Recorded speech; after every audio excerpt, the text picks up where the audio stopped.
함께 보실 말씀 누가복음 5장 36절에서 39절. 새 포도주는 새 부대에 넣어야 된다. 여기 또 담겨있는 깊은 또 예수님의 또 메시지가 있습니다. 우리 주제 제목을 생각하시면서 우리 36절부터 39절을 우리 한 목소리로 같이 읽겠습니다. 시작. 또 비유하여 이르시되 새 옷에서 한 조각을 찢어 낡은 옷에 붙이는 자가 없나니 만일 그렇게 하면 새 옷을 찢을 뿐이요 또 새 옷에서 찢은 조각이 낡은 것에 어울리지 아니하리라. 새 포도주를 낡은 가죽부대에 넣는 자가 없나니 만일 그렇게 하면 새 포도주가 부대를 터뜨려 포도주가 쏟아지고 부대도 못쓰게 되리라. 새 포도주는 새 부대에 넣어야 할 것이니라. 묵은 포도주를 마시고 새 것을 원하는 자가 없나니 이는 묵은 것이 좋다 함이니라. 아멘. 자, 인사하겠습니다. 예수님, 예수님이 우리 앞에 강하게 주시기를 축원합니다. 아멘. 오늘 함께 읽으신 누가복음 5장 36절에서 39절 말씀, 오늘 본문을 토대로 생배 조각과 새 포도주 비유 라는 제목으로 말씀드리겠습니다. 같이 한번 따라하겠습니다. 생배 조각과 새 포도주 비유. 생배 조각과 새 포도주 비유. 오늘 본문 말씀의 배경은 그렇습니다. 오늘 본문 말씀 배경은 이제 우리 앞에를 좀 더 읽어주면 좋은데, 또 바리새인과 서기관들이 예수님과 그 제자들의 흠을 잡는 모습이 나타납니다. 멋이 어떻다, 멋이 어떻다, 멋이 뭐 마음에 안 든다, 뭐 이런 얘기인 거예요. 그러니까 이제 예수님께서 복음을 증거하신 공생의 기간 동안에 끊임없이 바리새인과 서기관들을 중심으로 해서 당시에 종교 권력자들이죠, 교권자들에 의해서 끊임없는 반대가 있었습니다. 그래서 이제 그 반대를 지금 받으시면서 한 비유가 오늘 본문 말씀이 되겠습니다. 그러니까 구약교회 이 체계 속에서는 복음을 담아낼 수 없다는 것입니다. 그것을 비유로 말씀하신 거예요. 구약교회 체계 속에서는 복음을 담아낼 수 없다.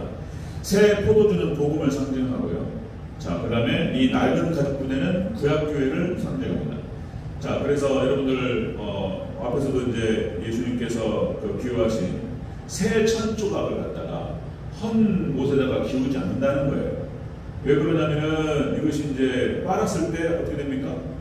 줄잖아요. 그러면서 터트린다는 거예요. 어울리지도 않고 옷이 망가진다는 거예요. 새 포도주도 마찬가지입니다. 새 포도주는 발효 과정을 거쳐야 되잖아요. 그래서 낡은 가죽 부대에다가 두게 되면은 새 포도주가 발효 과정을 거치면서 이것이 이제 이 낡은 가죽 부대가 견디질 못하고 터진다는 거예요. 그래서 낡은 가죽 부대는 묵은 포도주를 담고, 그렇죠? 이 같이 새 포도주는 새 포도주에 담고, 새 가죽 부대에 담고 이렇게 된다는 거예요.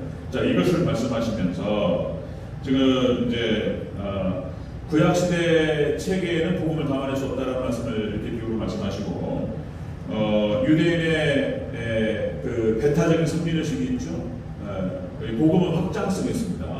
강력한 생명력과 확장성이 있는데, 구약의 정신을 가지고 구약의 유대인들은 그런 거죠. 자신들은 선민이고 이방인들은 개, 돼지고, 그러면서 이제 상종을 안 하려고 그랬단 말이에요.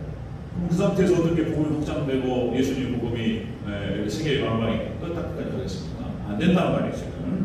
자, 그래서 오늘 복음 말씀을 통해서 무슨 의미를 갖고 있느냐? 계시 이해의 점진성이라는 표현을 여러 번 제가 썼는데요. 이것은 이제 프린스턴 신학교의 지금으로부터 한 200년 전 사람들입니다. 그러니까 이제 프린스턴이 청교도 신학으로 이렇게 이제 잘 개성해가지고 발전시킨 그 신학교인데, 프린스턴 신학교. 거기에 이제 그 주축이 되는 중요한 인물 중에 한 사람이 게랄드 스노스, 찰스 하치 이런 사람들이 나옵니다. 이 사람들이 했던 말이에요. 이게 계시, 하나님의 계시는 점진적으로 이해된다는 거예요. 이렇게 점진적으로 쭉 드러난다는 것입니다. 계시는 확정됐어요. 하나님의 계시는 딱 드러났는데 그것을 이해하는 것은 점진적이라는 거예요. 이런 말씀을 하시면서 오늘 본문이 담고 듣고 있는 것이 뭐냐면, 자, 그래서 구약의 교회가 복음을 이해하지 못했던 것처럼 마찬가지로 지금 21세기 새롭게 드러나는 복음의 이해, 이 확장성이 21세기 그릇을 담아야 된다는 거예요. 그 얘기를 말씀을 드리려고 하는 거예요. 이게 똑같은 원리가 되겠습니다. 자, 자세히 한번 살펴보도록 하겠습니다. 자, 생배 조각과 새 포도주 비유. 첫 번째, 새 포도주는 낡은 가죽 부대에 넣는 자가 없다라는 것입니다. 자, 37절을 같이 읽겠습니다. 37절 시작. 새 포도주를 낡은 가죽 부대에 넣는 자가 없나니 만약 그렇게 하면 새 포도주가 부대를 터뜨려 포도주가 쏟아지고 부대도 못쓰게 되리라. 아멘. 새 포도주를 낡은 가죽 부대로 자른다. 자, 이것이 바로 그런 의미입니다. 복음은 구약교회 체계 속에서 구약교회가 감당하지 못한다는 것을 의미한다는 것입니다. 복음을, 예수님의 십자가 복음을 구약교회가 감당하지 못한다. 자, 금방 말씀드렸던 것처럼 이 포도주가 새 것이기 때문에 발효 과정을 거치는 과정에서 부대를 막아야 됩니다. 그래서 반드시 새 포도주에 담아야 된다. 새 가죽 부대에 담아야 된다. 이 낡다라고 하는 것은 원어 뜻이 그런 거예요. 오래되다, 그리고 진부하다, 그런 뜻하고 있습니다. 오래되다, 진부하다. 그래서 낡고 오래돼가지고 과거의 것을 사용하지 않는 걸 말하는 거예요. 더 이상 사용할 필요가 없어요. 새 것이 너무나 좋기 때문에 과거의 것을 사용할 필요가 없는 거예요. 그런데 과거로 돌아간다는 것은 조금 미련하기도 한 거예요. 약간. 자, 예를 들어서 여러분들 우리가 혁명이라는 표현을 쓰는 건데 지금 우리가 4차 산업혁명 시대에 살고 있다 이런 얘기를 하죠. 1차 산업혁명은 뭐냐면, 자, 여러분들 영국을 중심으로 해가지고 1차 산업혁명이 그러니까 이제 증기기관이라고 하는 것이 발명이 됐습니다. 과거에는 방직 기술이 없어가지고 일일이 집에서 다 짰어요. 이렇게 옷감을 짜가지고 짠 옷을 가지고 옷감을 짠 것을 가지고 그것으로 옷을 만들었어요. 다 수공으로 했기 때문에 얼마나 힘듭니까? 일일이 다 손으로 해가지고 겹겹 해가지고 그걸 만든다는 것이. 그런데 이게 증기기관이라는 것이 발명이 돼가지고 대량 생산이 가능했다는 거예요. 이것이. 그 기계가 돌아가면서 옷을 다 짜버려요. 혁명이었습니다. 혁명. 그래가지고 옷이 그냥 좋은 옷들이 많은 사람들이 입게 된 거예요. 자, 그 다음에 그래서 그런 혁명이 일어나가지고 기계가 나와버렸는데, 그리고 옷감의 값이 다운된 거예요. 좋은 옷감. 그럼 과거로 돌아가서 그걸 할 필요가 있냔 말이에요. 혼자서. 그 다음에 또요, 2차 산업혁명은 에디슨이 전기를 발명합니다. 그래가지고 이제 이게 증기로만 돌아가는 것이 아니고 이제 전기가 돌아가면서 기계가 돌아가기 시작한 거예요. 이게 혁명입니다. 혁명. 전등이 나와가지고 밤새도록 켜놔.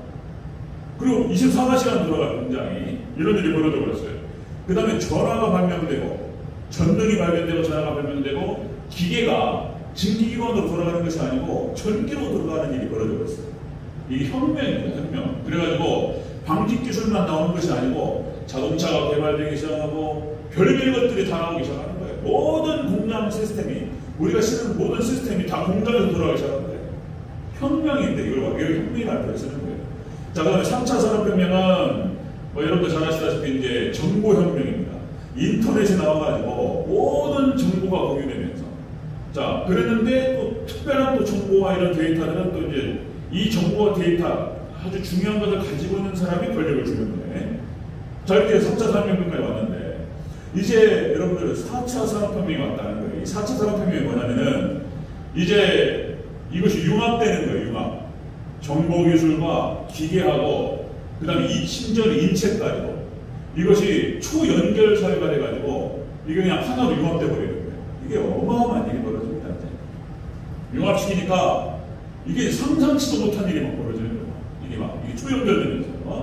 여러분들 조금만 지나면 이제 그런 시대 열립니다. 벌써 와 있어요. 기술적으로는 다 끝났어요. 사실상. 이제 인체와 기계와 그 다음에 인터넷이 연결되면 사람 안에 인터넷이 들어가요. 뭐 아시죠? 이제 여기 몸이 조금만 더 되면 그런 기술이 혹시 나와 있을 수도 있어요. 왜냐면은 그런 영화가 나와요. 영화가 나옵니다. 이 미래 영화들을 갖고 이렇게 하면 좀 보면은 그 영화를 찍을 때 다 그 분야의 전문가들의 감수를 통해서 이미 증명된 것만 영화를 찍어요. 저는 스티븐 스필버그 감독의 레디 플레이스 원인가요? 레디 플레이스 원이라는 영화가 있는데 그것이 2018년인가 17년작입니다. 벌써 5, 6년 지났어요. 거기에서 이제 가상현실이 나와요. 가상현실. 지금 뭐 메타버스 막 얘기 나오죠. 그래가지고 이제 집에서 이거 하나 끼고 뭐 수트 하나 딱 입고 그리고 이제 딱 들어가면 가상현실로 들어가는 거예요. 그러면 자기 아바타를 통해서 막 공간을 돌아다니면서 이렇게 생활하는 거예요. 그것이 2017년인가 18년 작품이에요.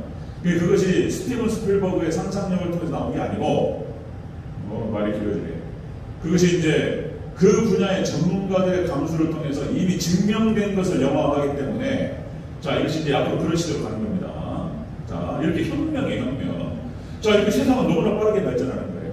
구약 시대가 이렇게 있었는데 예수님께서 오심으로 말미암아서 이제 그림자는 사라지고 본체가 나타난다는 거예요. 그런데 이 구약 교회가 적응 못하는 거예요. 담아낼 수가 없어요. 거기다가 자 어떤 일이 벌어지냐면 여러분 뭐 많이 잘 아시겠지만 여러분들 마지막 구약 교회죠. 그러니까 예수님께서 이제 공생의 당시에 뭐 이런 거예요. 안식일인데 물에 빠졌어요. 양이. 사람이 물에 빠졌거나 양이 물에 빠졌어요. 건져줘야 됩니까? 말아야 됩니까? 안식일 논쟁이 벌어졌는데 그죠?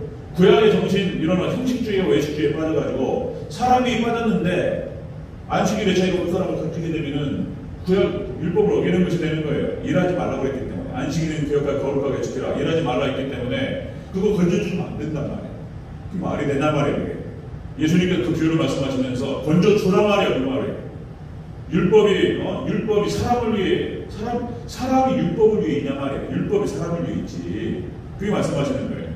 자, 그러니까 당시에 바리새인과 서기관들은 그렇게 딱 고정돼가지고 더 이상 열리지 않는 거예요. 그 다음에 또 가늠하다 잡힌 여인을 데려왔습니다.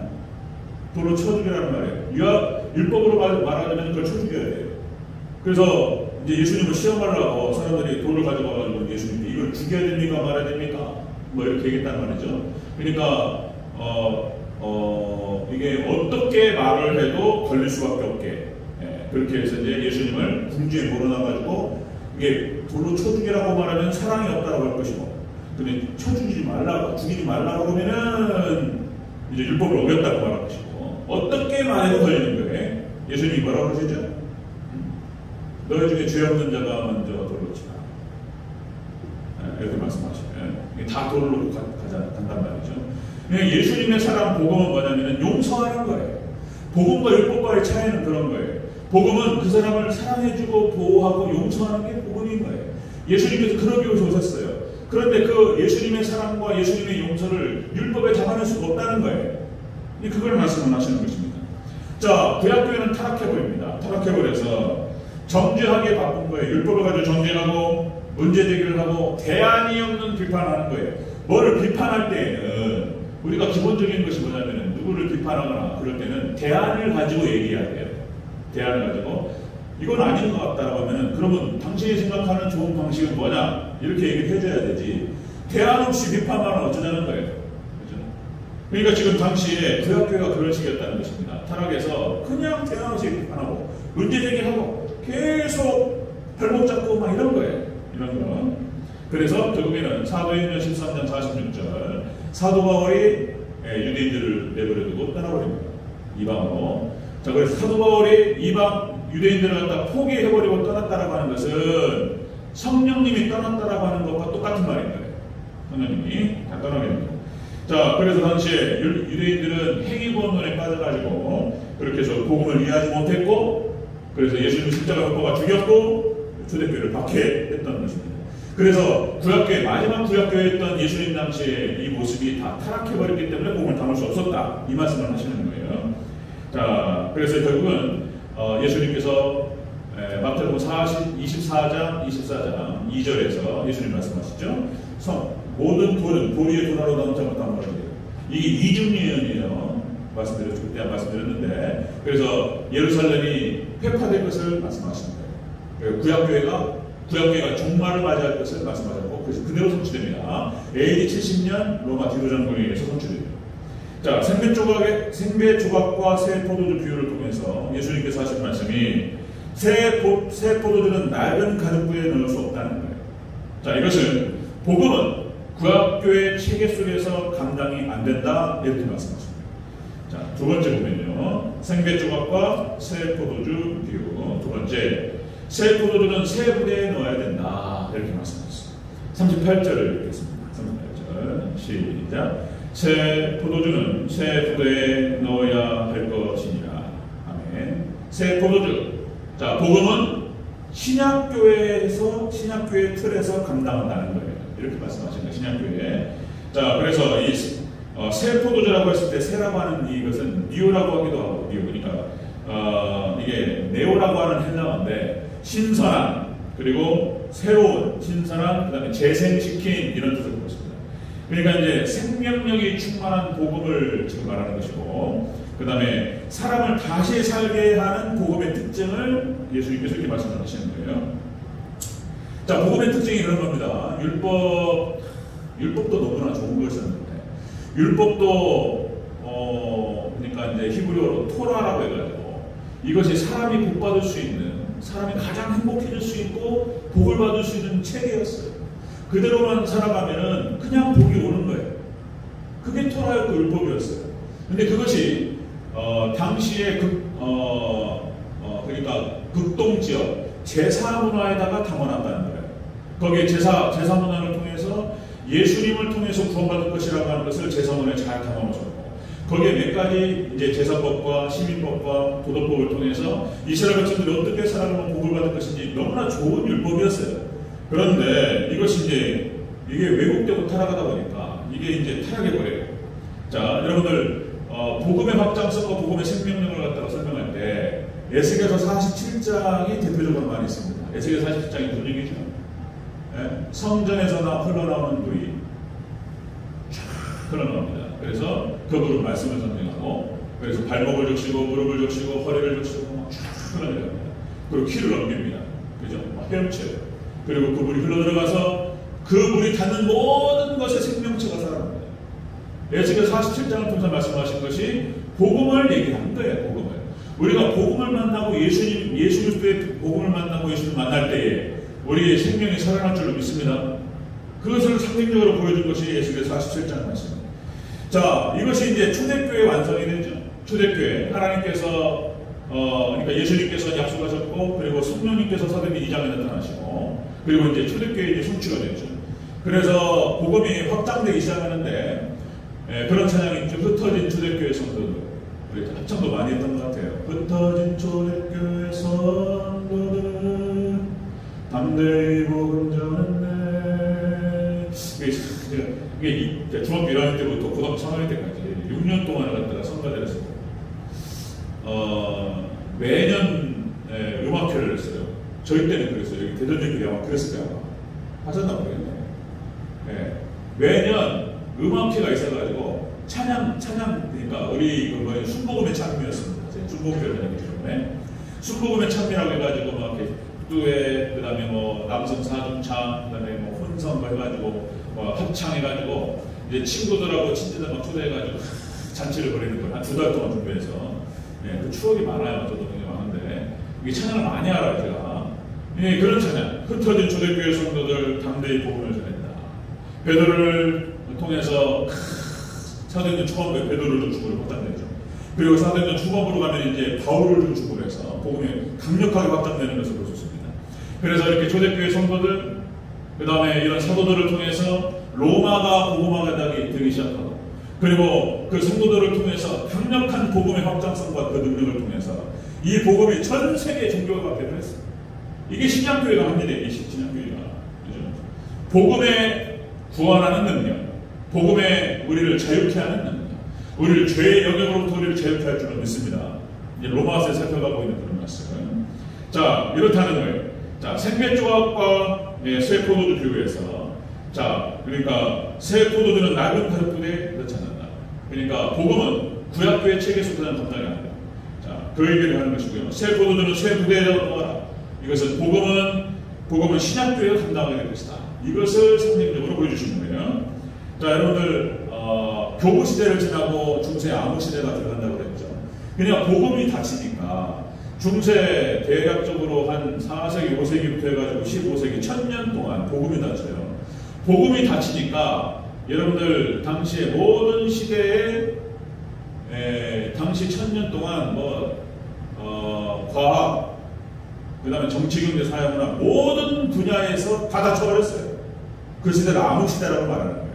복음이 닫히니까 모든 것들이 다 역효과가 일어났던 거예요. 그러니까 코페르니쿠스, 갈릴레오 다 그런 얘기 하죠. 자, 태양을 중심으로 해서 지구가 돈다. 그런 일이 있을 수 없는 거예요. 그런 얘기 했다가는. 여러분들, 그래서 그 이단 취급받고 회양당했습니다. 코페르니쿠스가요. 그래서 암살당합니다. 이런 거. 복음이 닫히니까 시대가 암흑으로 들어가 버렸어요. 그런데 여러분들, 종교개혁을 통해서, 종교개혁자들을 통해서 복음이 확 드러납니다. 그리고 이제 성경이 확 열렸어요. 자, 이렇게 해서 복음이 활짝 열리면서 신학이 바로 서니까, 신학이 바로 서고 신학이 바로 정립이 되니까 다음 종교개혁 시대 다음에 이었던 청교도 시대 때 부흥의 시대로 열려버렸어요. 복음이 열리니까 전 세계적으로 복음이 확장되고요. 그죠? 영국과 미국을 중심으로 해서, 그죠? 많이 그런 말씀 드렸기 때문에 영국과 미국을 중심으로 해서 전 세계 필라델피아 교회 시대네요. 전 세계로 복음이 확장되면서 시대가 열려버렸어요. 그냥 다. 이때는 또 복음이 열리니까 정치, 경제, 사회문화 모든 방면에 다 열려버려요. 여러분들 말씀이 열리고 복음이 열리면 우리 뇌가 열려버려요. 그냥. 그리고 우리가 지혜로워지고 그리고 모든 시대를 주도하게 될 줄을 믿습니다. 이렇게 되는 거예요. 이렇게.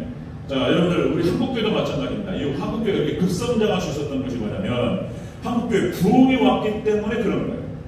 우리 한국교회 100년 전에 복음이 찾아와서 특별히 우리가 1907년이라고 그러죠. 1907년 평양의 장대현 교회, 그죠?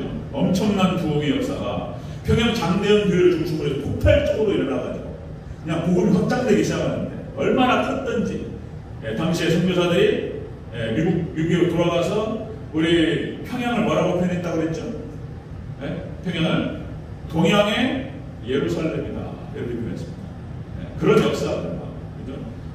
장대현 교회를 중심으로 해서 반경 4km, 5km 수준에 술집이 없어지고 문화를 바꿔버려. 문화를 사람들이 회개하기 시작하면서 첩을 다 내보내고 종들을 다 내보내.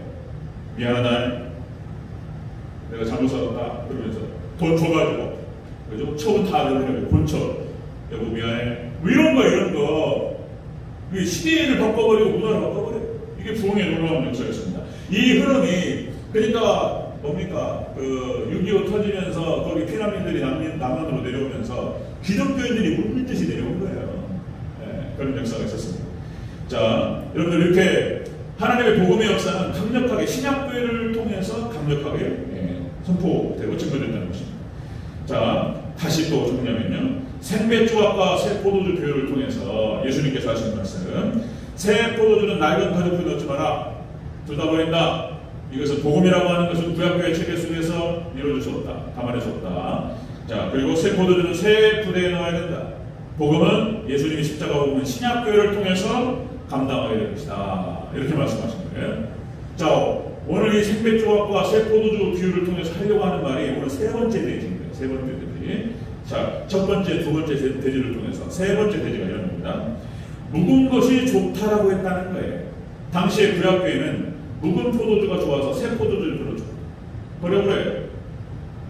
이렇게 했다는 거예요. 자, 이게 무슨 뜻이냐 말이에요. 복음을 받지 않았다는 뜻입니다. 자, 우리 39절을 같이 읽겠습니다. 39절이 그 뜻이에요. 39절은 시작. 묵은 포도주를 마시고 새 것을 원하는 자가 없나니 이는 묵은 것이 좋다 함이냐. 아멘. 묵은 게 좋죠. 새 포도주로 따지면, 포도주로 따지면 벌써 10년, 20년, 30년, 50년, 100년 묵은 게 좋죠. 충분히 숙성되고 훨씬 더 저는 포도주에서 잘 모르지만 발효가 오래된 게 좋잖아요. 그러니까 이제 그렇다는 거예요. 예수님께서 이 말씀을 하신 건 뭐냐면 당시의 구약교회가, 그러니까 당시 바리새인과 서기관들과 유대인들이 이렇게 해서 새 포도주를 원치 않았다는 것입니다. 복음을 원치 않고 묵은 것이 좋다고 해서 이거를 취했다는 거예요.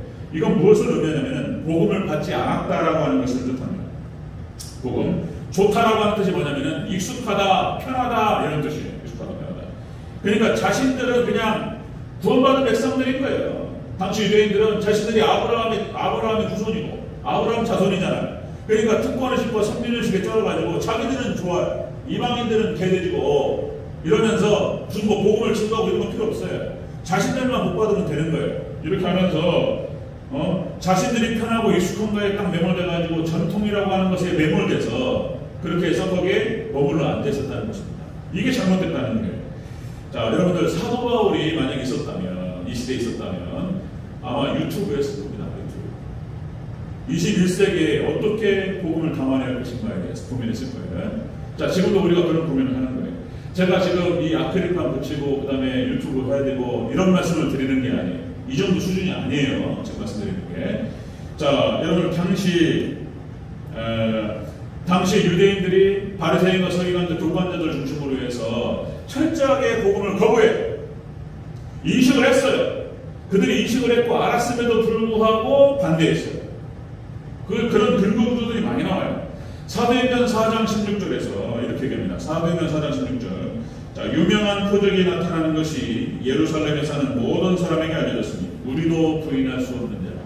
사도들을 중심으로 해서 모든 아주 기가 막힌 표적들이 일어나기 시작했어요. 병든 자가 일어나기 시작하고 수많은 사람들이 예수님께로 돌아오고 사람들이 삶이 변화되기 시작하고 초대교회의 모습을 보면서 사람들이 너무나 기뻐했습니다. 베드로의 설교를 듣고 3,000명씩 회개하고 초대교회 모습이 얼마나 아름답냐 말이에요.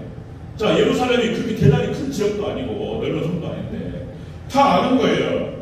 그런데 이 사람들이 뭐라고 그러냐면 사도행전 4장 17절 18절에서 이렇게 얘기합니다. 이것이 민간에 더 퍼지지 못하게 그들을 위협하여 실질적으로 베드로와 야고보와 요한을 위협합니다. 더 이상 얘기하지 말라고 예수의 이름으로 어떤 것도 얘기하지 말라고 얘기한단 말이에요.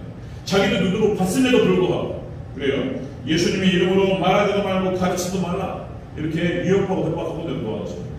그러니까 자기들이 눈으로 보고 확인했음에도 불구하고 복음을 받지 않았다라고 하는 것입니다. 자, 여러분들 지금 이 시대도 마찬가지예요. 똑같은 일들이 벌어집니다. 여러분들 전통이라고 하는 이름 아래 그런 일들이 가끔 눈에 보여요. 사실상 많이 있습니다. 교단별로 싸우고 하는 부분들 중에서 진리 문제가 아니라 이해관계 정치적인 싸움으로 교단이 갈라집니다. 그러니까 인간 세상이 그런 거예요. 인간 세상이 그렇게 정치적인 문제, 서로 이해관계, 무슨 뭐 이득이 되냐, 뭐 손해가 되냐, 이걸 따져가면서. 그런데 저는 이제 그걸 보면서, 로마서 8장 28절. 그러니까 하나님께서는 모든 것이 합력하여 선을 이루실 줄로 믿습니다. 우리 합동 측도, 그러니까 이제 통합측과 갈라지는 과정에서, 그러니까 이제 에큐메니컬 운동, WCC로, 그게 가장 중요한 문제였어요. 그래서 합동 측으로 갈라졌는데, 합동 측에서 갈라져 나간 교단만 굉장히 많습니다. 합신 갈라져 나가지. 하여튼 그 안에는 교리적인 문제고 뭐 성경적인 문제라고 얘기하지만 사실상 그렇지 않은 부분도 너무 많은 거예요. 그러나 하나님께서 그것을 통해서 선을 이루실 줄 믿어요. 어쨌든 여러분들 계시록을 제가 이제 잠시 지금 멈춰 있는데 계시록도 이런 얘기가 여러분들 아실 필요가 있습니다. 4대 학파로 나뉘어가지고 싸우고 있습니다. 아직까지. 계시록 해석과 관점에 따라서 학파가 나뉘어가지고 아직도 안 합치고 있다니까요. 이게 거의 지금 거의 이렇게 하나로 몰아가고 있는 상황인데, 그러니까 역사적 전천년설, 무천년설, 후천년설, 세대주의 전천년설, 4개 학파가 이제 이 학파가 나뉘다 보니까 그 학파의 우두머리가 있잖아요. 학자들. 대단한 사람들이 쫙 있어요. 그럼 거기 줄을 쫙 서가지고 우리 총신도 우리 합동 측도 역사적 전천년설하고 무천년설 2개로 나뉘어가지고 우리 총신 MDB가 교수님들도 대북 싸우진 않아요. 두 분들이 두 부류가 계속 싸우고 그러진 않지만 견해가 달라요. 어떤 분은 역사적 전천년설, 어떤 분은 무천년설 해가지고 우리 박형룡 박사님은 박윤선 목사님이랑 역사적 전천년설을 주장해요. 그런데 우리 손철원 교수님부터 해가지고 그중 몇몇 분들은 무천년설이 맞다는 거예요. 또. 그 복잡한 그 관계는 자 여기서 이제 주제의 핵심이 아니니까. 그러나 이제 마지막 때가 되다 보니까 이제 이거 합쳐져요. 교회가 합쳐지면서 이제 이렇게 모아져 가고 있는 그런 상황이 있습니다. 제가 지금 하고 있는 것은 역사적인 전천년설을 중심으로 해가지고 무천년설의 장단점을 잘 보완해서 진행하고 있습니다. 통합하고 있습니다. 자, 그런 거고요. 자, 여러분들 제가 말씀드리려고 하는 것은 뭐냐면, 자, 지금 21세기가 들어와서 계시 2의 정체성 차원에서 지금 예수님께서 말씀하셨던 이것이 오늘 똑같은 일이 벌어지는 거예요. 우리가 과거에 비해서 지금 현재의 문화를 무시하면 안 된다는 거예요. 자, 복음을 담아낼 수 있는 것이 필요합니다. 지금은 4차 산업혁명 문화가 지금 전 세계를 사로잡고 있습니다. 자, 4차 산업혁명 문화라고 하는 것은 이런 겁니다. 자, 융합시대예요, 융합시대. 자, 융합 몇 가지 부릅니다. 7가지가 나타나는데요, 특징이. 자, 지금 4차 산업혁명 시대의 이 문화가 첫 번째가 융합이에요, 융합. 그 다음에 초연결, 똑같은 얘기일 수 있는데, 융합, 초연결, 그 다음에 AI, 인공지능 시대, 그 다음에 직관 시대입니다, 직관. 지금은 직관 지식을 갖고 있는 사람이 각 분야에서 1등을 하고 돈을 벌게 돼 있어요. 직관이라고 하는 것은 한번 말씀드렸죠? 각 분야에서 경험과 지식이 쌓일 때 나오는 것이 직관 능력인 거예요. 뭐 예를 들어서 말씀드렸죠? 최하식 장로님이 조율을 하시는데 몇 년 하셨죠? 30년? 30년? 30년이요? 30년 하셨대요. 30년. 그럼 30년 정도 하시면은 어떤 일이 벌어지냐면은 막 피아노를 쳐요. 저는 잘 모르지만 피아노를 막 치면은 딱 듣고 있다가 몇 번 줄이 나갔다, 몇 번 줄이 뭐가 좀 틀어졌다, 이게 들리는 거예요. 보통 사람 안 들려요.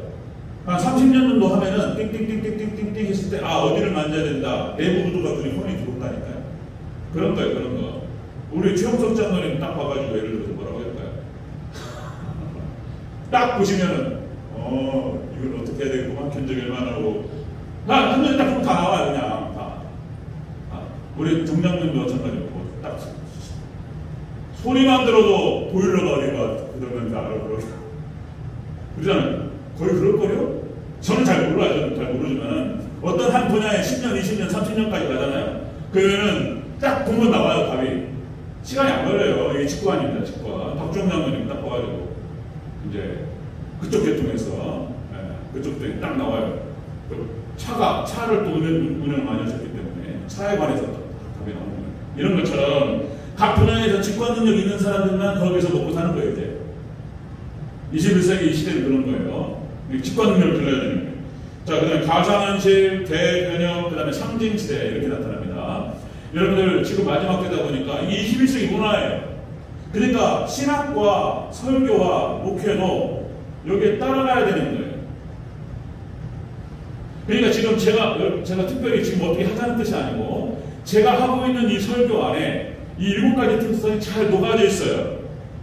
아시는 분 아시는지 모르겠지만 눈치채셨는지 모르겠지만 자, 여러분들 융합과 여러분들 상징과 직관과 그 다음에 가상현실적인 특성과 이런 것들이 잘 녹아져 있어요. 자, 여러분들 지금 이제 보니까 이제 아는 거예요. 이제 과거에는 이 정도까지 몰랐어요. 융합을 해야지 답이 나오는 거예요. 저는 이제 그걸 인식하기 시작합니다. 모든 분야에서 융합을 해야지, 합쳐야지 답이 나오는 거예요. 그러니까 구약 성경을 해석을 할 때 신약 성경과 짝을 맞춰야 되는 거예요. 특별히 또 레위기서를 살펴볼 때 예수님의 십자가 부분을 갖다가 같이 맞추지 않으면 레위기서는 전혀 알 수가 없어요. 다 상징이에요. 제사법을 얘기하고 있는데 왜 이렇게 얘기를 했고 하나님께서 모세를 통해서 이것은 뭐 몇 규빗을 하고 이것은 어떻게 하고 성막을 만들 때 이건 어떻게 하고 이렇게 말씀하셨던 이유는 모세도 모르고 하나님 불러주시니까 받아 적었고 그리고 그냥 만들었을 뿐이에요. 이유를 몰라요. 근데 우리는 알아요. 신약성경 예수님하고 딱 맞춰보니까 정확한 거예요.